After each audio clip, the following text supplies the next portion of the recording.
Welcome to Growing Bremerton Together with Mayor Patty Land. I have an exciting guest with me today, and that's Cole Medina. He is the Executive Director for the Kitsap Community Foundation. You're going to enjoy learning about the foundation. Stay with me.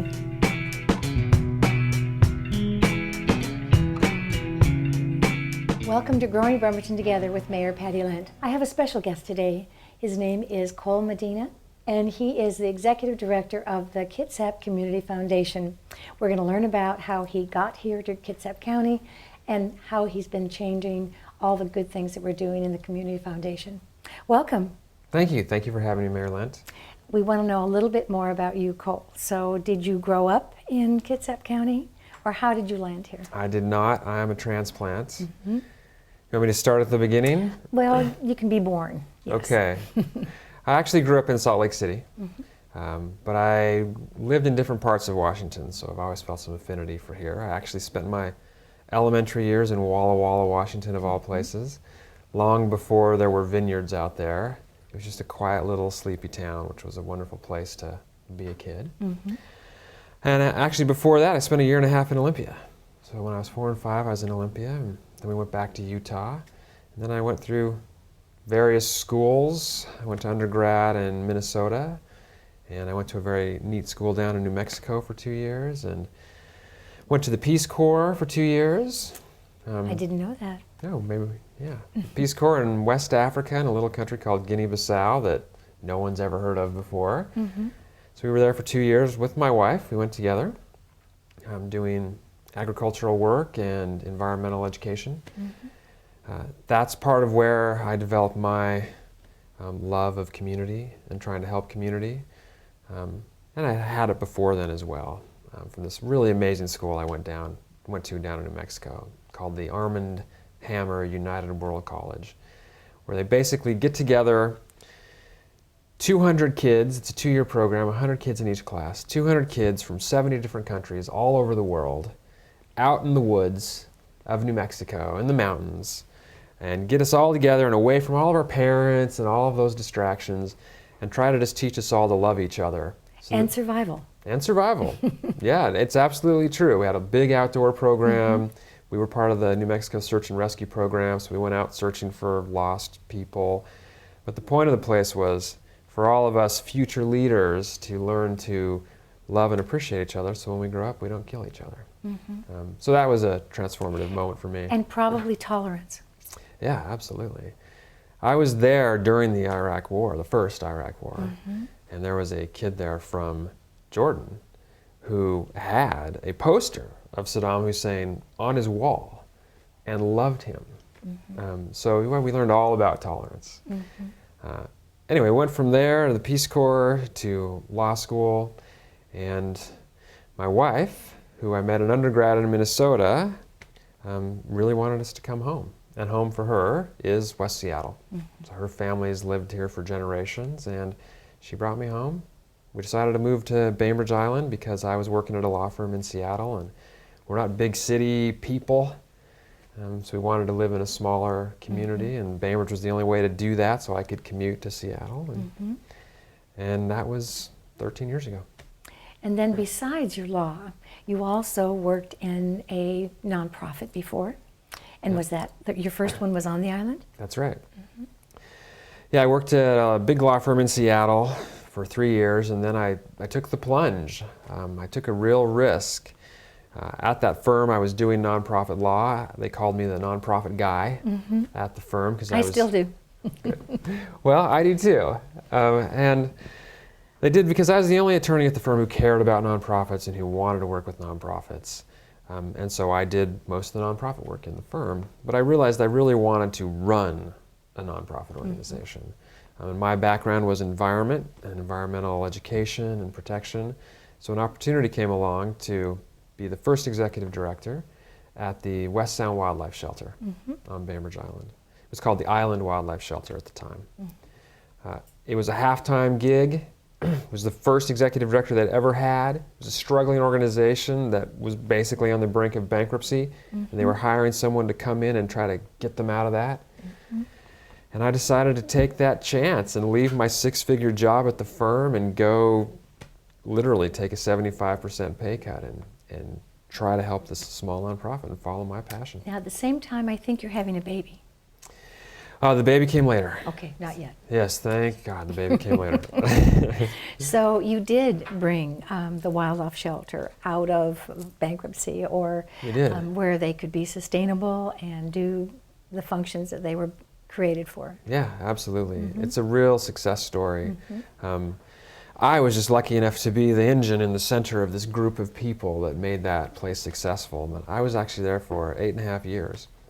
And during that time, we grew from 1.5 employees to 6 employees. We grew from a budget of $70,000 my first year to over $400,000 when I left.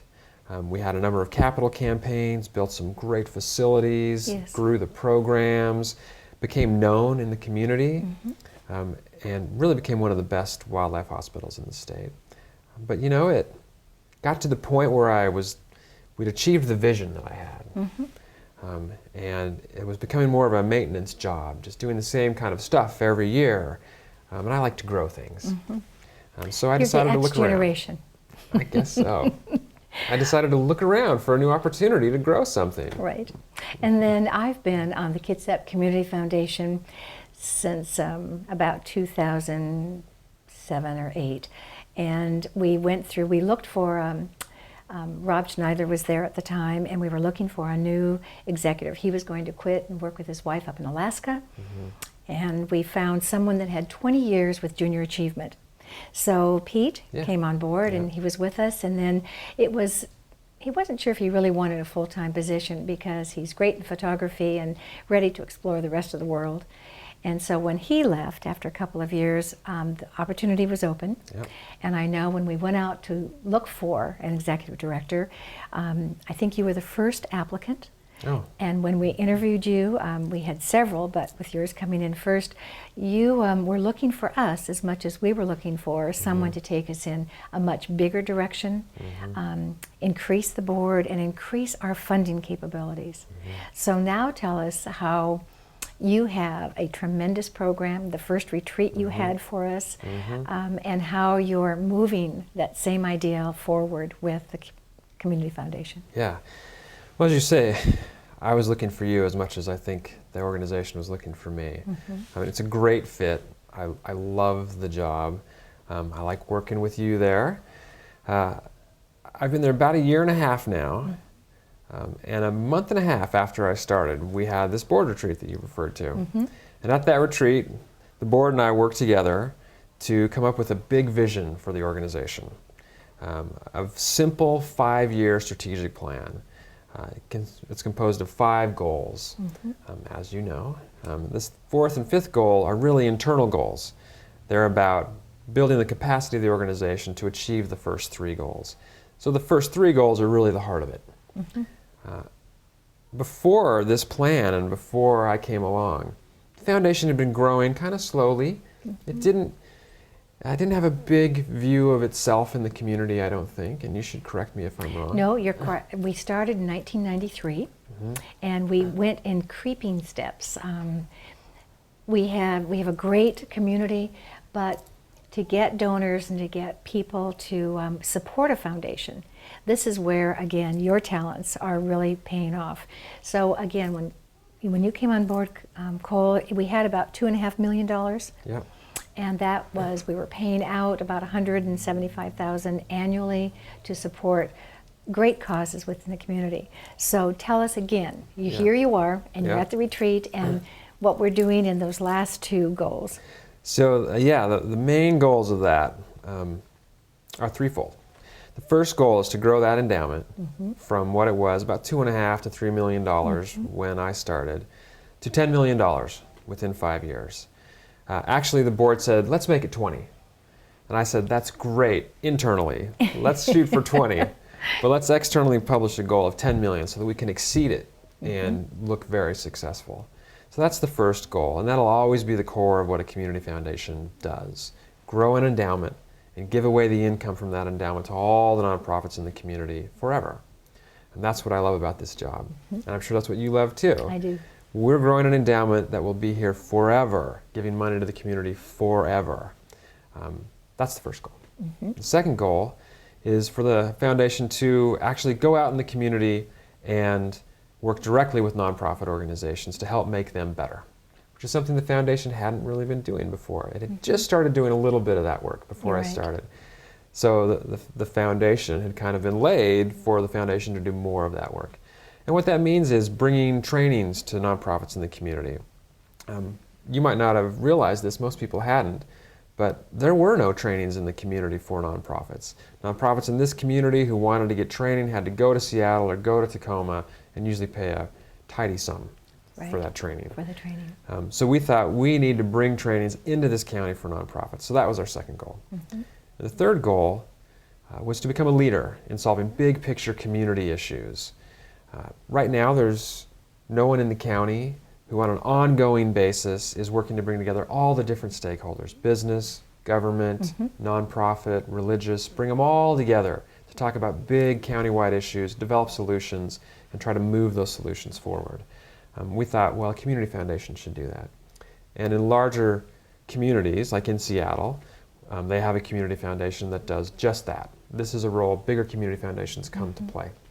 Because we, as you know, we don't have any particular dog in the fight. Right. You know, we don't have any particular interest. Our goal, our mission, is just to grow philanthropy in the county and to help our community by making as much philanthropy as we can in the county.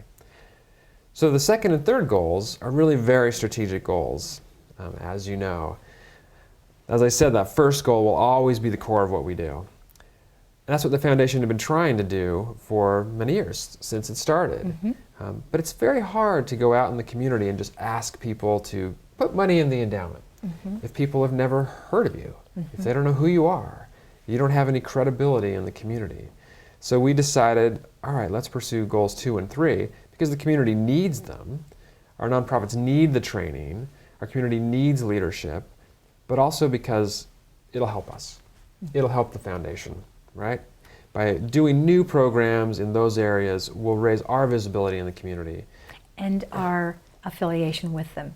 That's right. So expanding the board membership was one, and we're up to We're 10 board members now. 10 board members. I think we averaged between 6 and 7 until you got here. And across, so we want them, because it's a Kitsap Community Foundation, we want people from all areas of the county, from Bainbridge Island, from Olalla, from all different aspects, and from different areas that we can do this outreach. I want to share one thing with our audience, and that's you were able to seek a Bill and Melinda Gates $1 million over 4 years grant, and it's something that we deal with, of course, in Bremerton, and that's the homeless. And so they were looking at a way to see where could this money have some leverage. And let's talk just a few minutes about that homeless grant and what you're doing with that Bill and Melinda $1 million. Sure. Well, we're very excited about that. Yes. And this is fulfilling that third goal, the goal of becoming a community leader. We thought, as you know, that we wouldn't get to that until later in our 5-year plan. Maybe year 4 or 5, we would start developing some sort of community leadership. But this opportunity from the Gates Foundation came along. The Gates Foundation is looking for partners in all the counties of the state who they can give money to and then have those partners re-grant the money out into the community. And they had left Kitsap County out of this. They had chosen, through their first 2 cohorts, most of the counties in the state, but we had been left out. And I found out about that, and I started lobbying the Gates Foundation, and they said, hey, look, we have these basic criteria. You need to have at least 2 employees before we will feel that you are credible enough and have the capacity to do the project. So we worked hard to get some new employees at the foundation. When I started, I was the only employee, and now we have 3 part-time employees at the foundation. So we got to that point, and the Gates Foundation invited us to apply. They offered us $340,000 over 4 years to work on poverty alleviation in the county. And they completely leave it up to us to define poverty in our county and what we're going to do to try to alleviate poverty in our county. I thought to myself, wow, $340,000, $85,000 a year is not really enough to alleviate a whole lot of poverty. And one of the Gates Foundation's goals is to build community philanthropy through this project. And by community philanthropy, they mean getting different stakeholders and different grant makers to all work together, and different nonprofits to all work together, and government leaders to work together on some philanthropic purpose and do it as a community. So I said, okay, let's do that. And we reached out to the Suquamish tribe and the United Way of Kitsap County, and we asked them to match the Gates dollars. And they said yes. They said, we would love to get on board with the foundation and do a big project around alleviating poverty in our county. So if you total up our some pots of money, Correct. between the three of us, working together, we're going to invest $1 million in fighting poverty in this county over the next 4 years. We're all extremely excited about this. We are excited. We have no idea what we're going to do with the money, though. That, for me, is the most exciting part of this. Sitting here now, I have no idea what we're all going to do with that money. A central component of this project is reaching out to the community in various ways, like the poverty conference we had yesterday, Yes.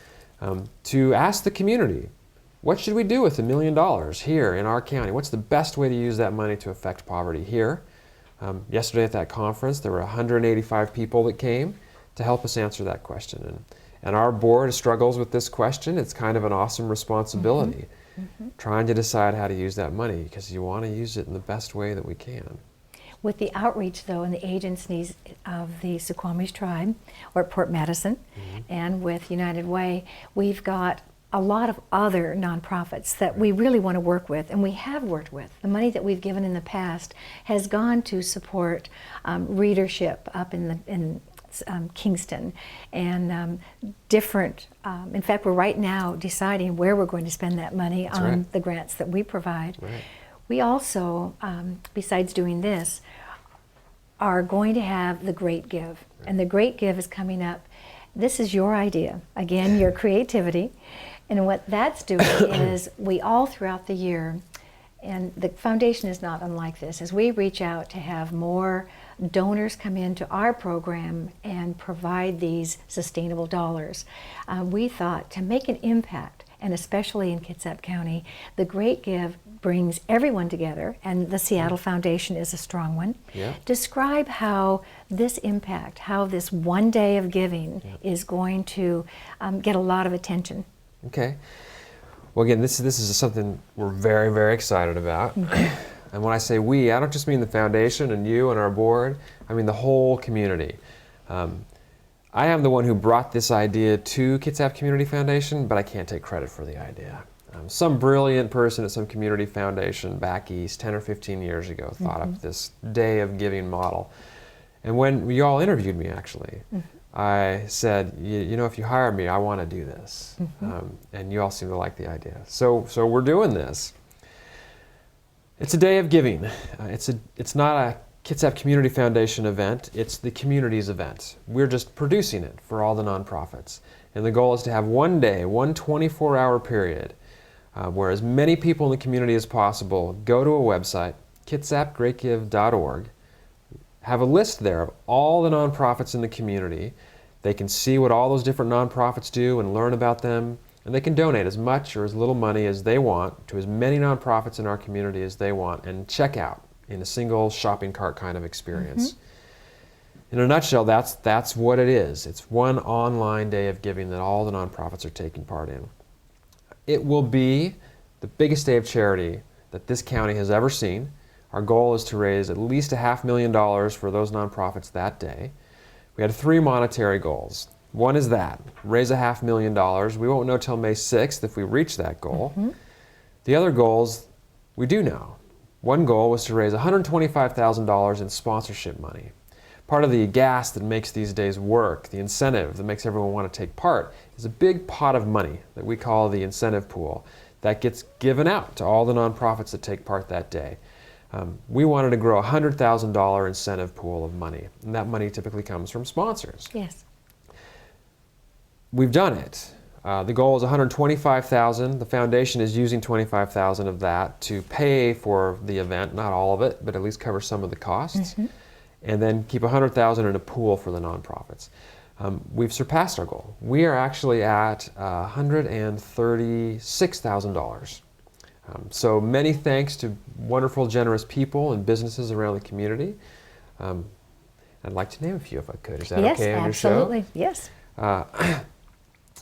Some of our business sponsors are the Kitsap Credit Union, the Bremerton Bottling Company, which is our local Pepsi distributorship, Orchard Foods, which is our local Taco Bells and KFCs, and then we have some amazing media sponsors.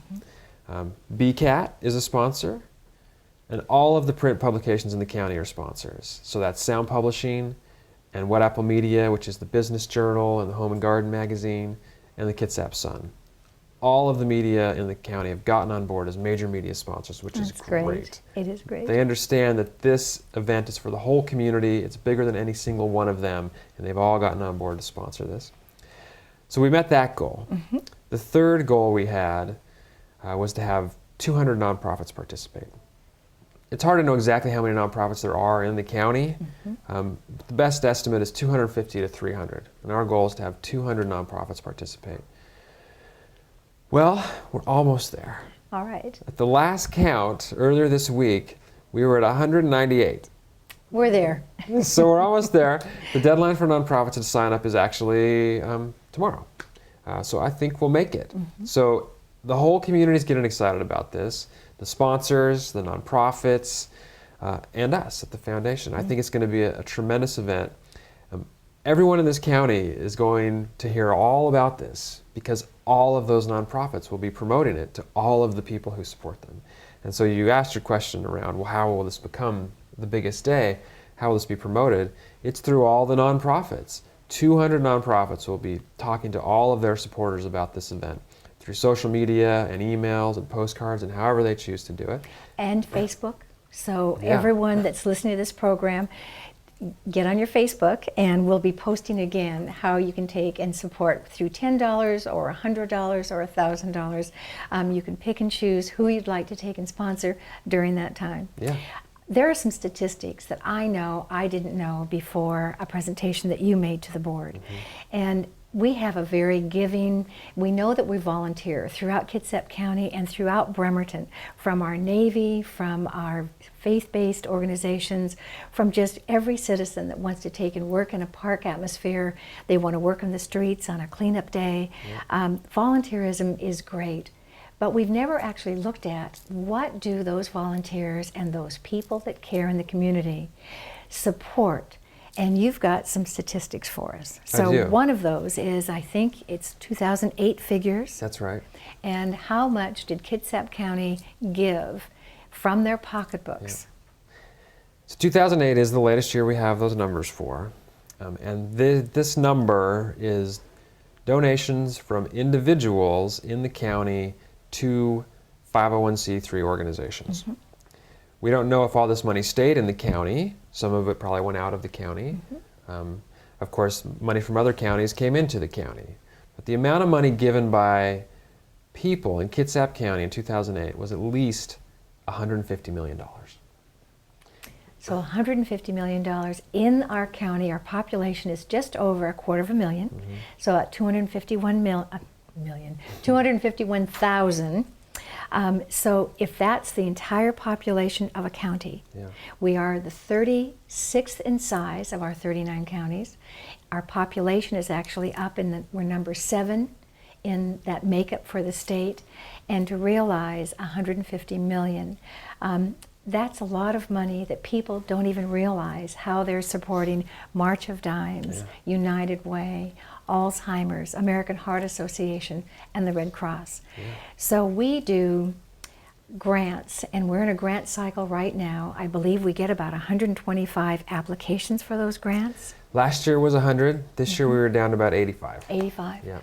And we give out about 2,500 to 5,000. In grant size. In grant size. That's right. And so they do make a difference, whether it's Holly Ridge or whether it's the Youth Wellness Campus. People that are trying to move forward in a capacity to make lives better, they come forward and make a grant request. So our foundation may have been struggling when we started in 1993, but I know we are soaring.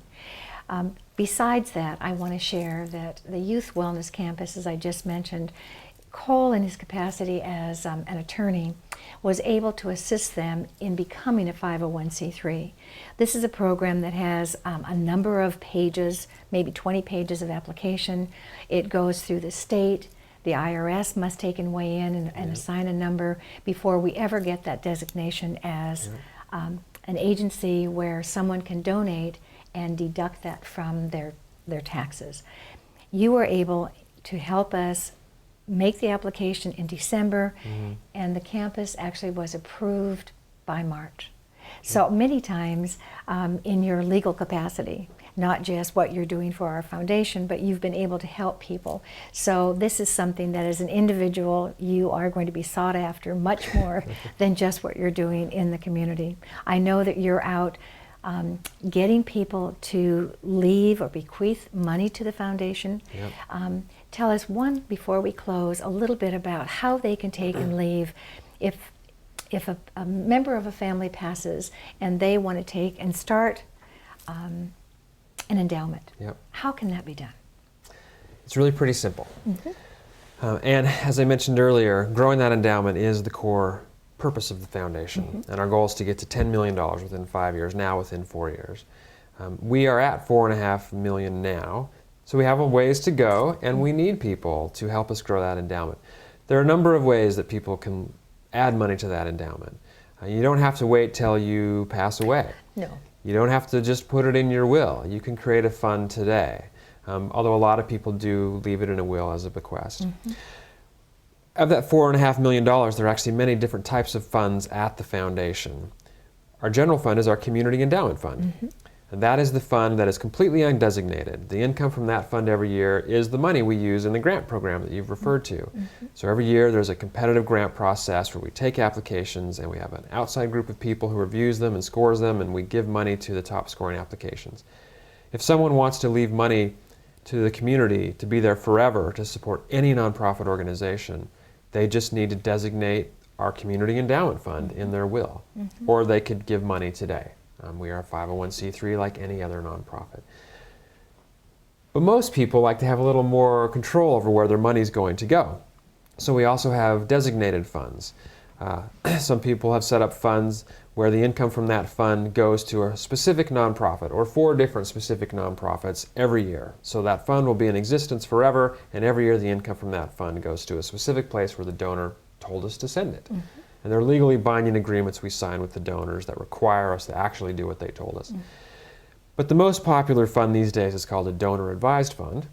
And a lot of people set these up while they're still alive, actually. It's a way to put a large chunk of money into charity and get a tax deduction in the year that you make that donation. So let's say you inherit $500,000 from your parents when they pass away. And you know you want to give it to charity, but you don't want to just give $500,000 to the Salvation Army this year. You'd prefer to use it over time to help lots of nonprofits in the community. Well, you can donate that entire amount of money to the foundation and get a tax deduction for all of it, which you need in the year that you received it. Yes. Create a donor advised fund. You can name it whatever you want. You can name it after yourself, or you can name it after your parents who gave you the money, or your dog, or Marshawn Lynch, or whoever you want. And then every year you come to the foundation and say, hey, my fund you told me has $50,000 that can just be distributed this year. I would like you to distribute that $50,000 to this nonprofit and this one and this one and this one. And we'll take your recommendation, and the board will look at your recommendation, and unless it's illegal, the board will approve it and make those distributions for you. So in a nutshell, that is the Kitsap Community Foundation. We have an event coming up that's going to be the Great Give. Cole, it's been enlightening. It's always fun to be with you, and I know we've learned a lot today. I appreciate you staying with us, and join us next time, Growing Bremerton Together with Mayor Patty Lynn.